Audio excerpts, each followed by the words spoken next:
सभ्यता को पढ़ेंगे आज हम। कालीबंगा सभ्यता, काले रंग की चूड़ियाँ होता है, इसका अर्थ क्या है? अमलानंद घोष 1952 में इसकी खोज की है। ब्रजलाल बीवी लाल बीके थापर एमडी खर्रे ने 1961-62 में इसका उत्खनन किया। घग्गर नदी को जिसे प्राचीन सरस्वती नदी भी कहा जाता है उसके किनारे पर है। 5 स्तर है इसके। कालीबंगा सभ्यता से एक खोपड़ी मिली जिसमें 6 छिद्र किए हुए हैं। यहाँ से शल्य चिकित्सा के प्रमाण मिले इस खोपड़ी से।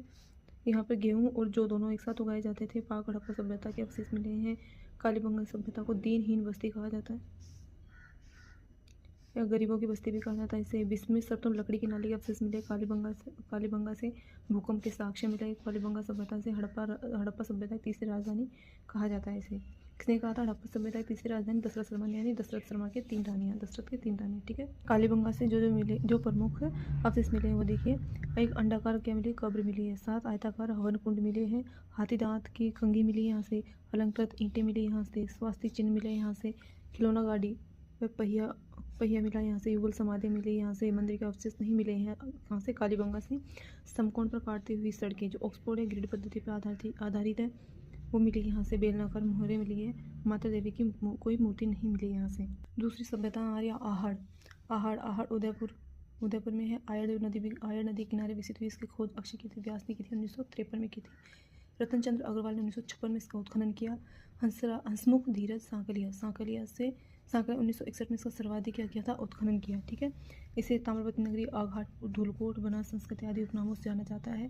ताम्रविहीन सभ्यताओं की जननी कौन सभ्यता? गणेश्वर सभ्यता है। ठीक है। आहड़ जो सभ्यता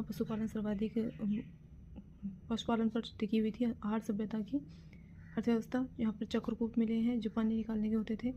मृदभांड पे काले व लाल रंग के मृदभांड मिले हैं। आहड़ से रंगाई व छपाई के ठप्पे मिले हैं। ईरान की सभ्यताओं से रिलेटेड करते हुए जलपात्र मिले हैं। ठीक है। अनाज रखने के मिले। गोरे कोठे मिले हैं। यहाँ से जो अवशेष मिले वो देखिए।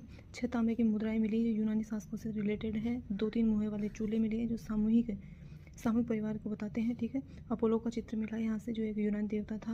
यहाँ से मिट्टी से बनी वृषभ मूर्ति मिली है जिसे बनारसी बुल की संज्ञा दी गई है। आटा पीसने की चक्की भी मिली यहाँ से। कहाँ से? आहड़ से मिली। ऐसे आटा पीसने चक्की, ऐसे आहड़। तांबा गलाने की भट्टियाँ मिली यहाँ से। एक मकान में 6 चूल्हे मिले जो सामी परिवार की अवशेष है। यहाँ से पत्थर के सिलवट्टे मिले। कहाँ से? आहड़ से। बैराट सभ्यता कोटपुतली बहरोड में है। जब से नए जिले बने तब से कोटपुतली बहरोड में, पहले जयपुर में थी। इसकी खोज राय बहादुर दयाराम साहनी ने की थी। 1937 में उत्खनन किया नील रतन बनर्जी व कैलाशनाथ दीक्षित ने 1962-63 में। राय बहादुर दयाराम साहनी 1937 में तो खोजा। नीलरत्न बनर्जी व कैलाशनाथ दीक्षित ने 1962-63 में इसका क्या किया? उत्खनन किया। बैराट कोटपुतली बहरोड में है। हाँ, बैराट कोटपुतली बहरोड।